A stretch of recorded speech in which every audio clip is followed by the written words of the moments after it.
Genesis 18:14. Is anything too hard for the Lord? Is anything too hard for the Lord? Is anything too hard for the Lord? There is nothing He can't do. Have a little faith, believe it's true. And you will find there's nothing He can't do. Can He heal the sick? Yes, He can. Raise the dead? Yes, He can. Calm the sea? Yes, He can. Do what He said? Yes, He can. Nothing too big, nothing too small, nothing He can't do at all. There's nothing, nothing, nothing, nothing He can't do. Magandang araw sa inyo mga bata. Magandang araw, Kuya Frey. No, Pati Jane. Oo nga po na isang magandang araw talaga. Kasi bare months na. Nako, nararamdaman ko na yung simoy ng hangin na malamig. Ay, ang aga mo naman ata ma-excite ah. Malayo pa, ano ka ba? Parang inaabangan mo talagang countdown ah. Hindi po sobrang halata, Ate Jane, no? Pero, kasi inaabangan ko po yung mga nagmamagic sa school namin kapag malapit na yung December. Hilig ka pala sa magic?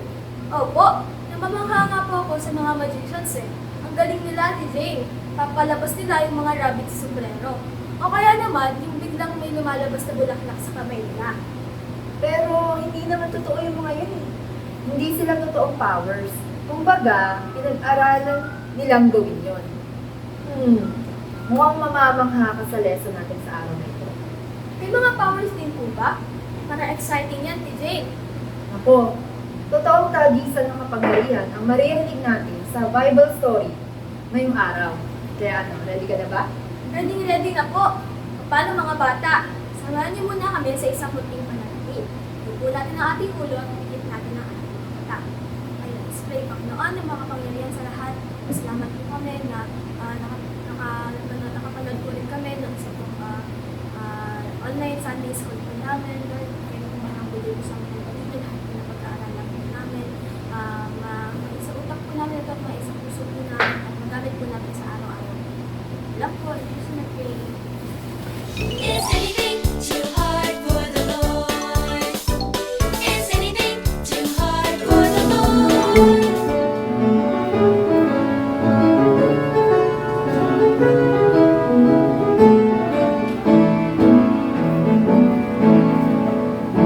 Only believe,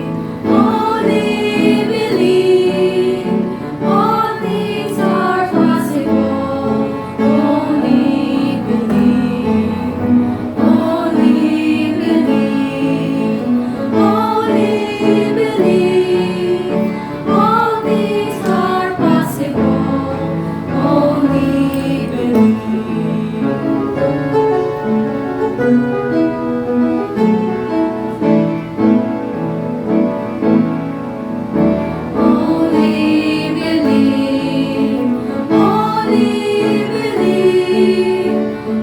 things are possible. Only all things are possible. Only believe, all things are possible. Only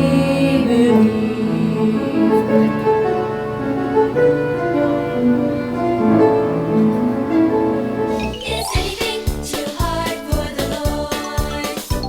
Is anything too hard for the Lord?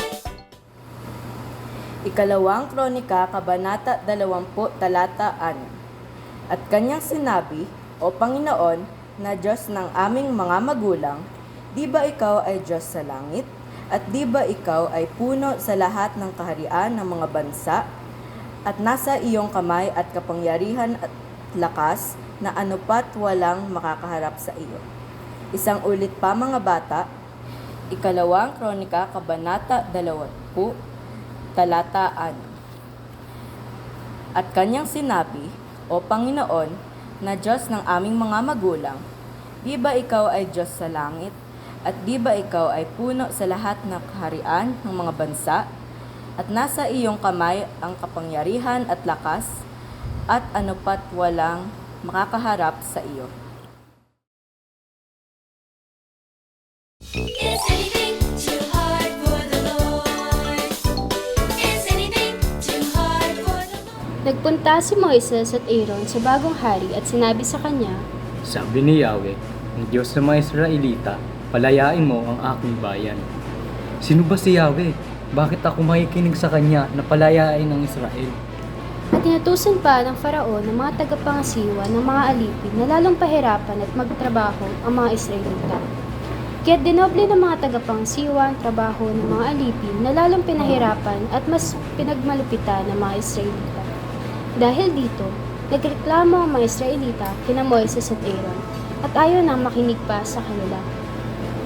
Nanalangin si Moises sa Diyos at itinuro sa kanya ng Diyos ang dapat niyang gawin. Bumalik sina Moises at Aaron sa Faraon. Inihagis ni Aaron ang kanyang tungkod sa harap ng Faraon at ng mga opisyal nito, at ang tungkod ay naging ahas. Pero ipinatawag ng Faraon ang kanyang mga pantas at salamangkero. Sa pamamagitan ng kanilang mahika, ginaya nila ang ginawa ni Aaron. Ngunit nilulon ng ahas ni Aaron ang mga ahas nila. Gayunpaman, nanatiling matigas ang loob ng Faraon at hindi siya nakinig kina Moises at Aaron. Muling itinuro ng Diyos kay Moises kung ano ang gagawin. Kinaumagahan, nakipagtagpo sina Moises at Aaron sa Faraon sa may ilog Nilo. Sinabi nila sa hari, Sinugo kami ni Yahweh, ang Diyos ng mga Hebreo, para utusan kayo na palayain ang kanyang bayan. Pero hindi kayo nakinig. Ngayon, kamahalan, pinapasabi ni Yahweh na malalaman ninyo kung sino siya sa pamamagitan ng kanyang gagawin. Pagkatapos nito, hinampas ni Aaron ang kanyang tungkod sa ibabaw ng ilog, at ang tubig ay naging dugo. Nangamatay ang mga isda sa ilog at napakabaho na naging amoy. Kinailangan maghukay ng mga Ehipsyo sa pampang ng ilog para makaigib ng tubig na may inom. Pero gumawa rin ng parehong kababalagahan ang mga salamangkero ng hari at nanatiling matigas ang loob ng Faraon. Pagkaraan ng 7 araw, inutusan ng Diyos sina Moises at Aaron na bigyan ng hari na isa na namang babala. Kung hindi pa niya palalayain ng mga Israelita, paparusahan ng Diyos ang Ehipto sa pamamagitan ng mga palaka. Tinaas ni Aaron ang kanyang tungkod sa ibabaw ng lahat ng tubig sa Ehipto. Nagsiaho ng mga palaka mula sa tubig at kumalat sa lupa, sa silid ng Faraon at sa kanyang higaan, sa mga lutuan at lalagyan ng pagkain. May mga palakang nagtatalunan sa Faraon, sa kanyang mga opisyal at sa iba pang mga tao sa Ehipto. Pero gamit ang kanilang mahika, nagpaahon din ng mga palaka ang mga salamangkero ng hari. Ipinatawag ng Faraon sina Moises at Aaron. Sinabi niya sa kanila, Idilangin niyo kay Yahweh na alisin ang mga palakang ito at palayain ko ang iyong bayan. Sige, malalaman mo na wala nang ibang Diyos na kagaya ni Yahweh. nanalangin nga si Moises sa Diyos at nangamatay ang lahat ng mga palaka, maliban sa mga naroon sa ilog Nilo.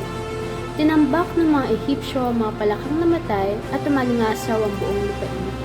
Ngunit nang makita ng Faraon na patay na ang mga palaka, muli siyang nagmatigas at hindi niya pinayagang umalis sa mga Israelita. Pagkatapos nito, iniutos ng Diyos kay Moises, Sabihan mo si Aaron na pasin ang lupa ng kanyang tungkod.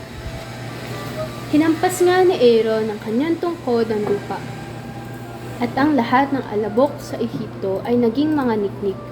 Nagkalat ang mga ito, binalot nila ang mga tao at hayop. Sinikap ang mga salamangkero ng Faraon na magpalitaw rin ng mga niknik sa pamamagitan ng kanilang mahika. Pero nabigo sila.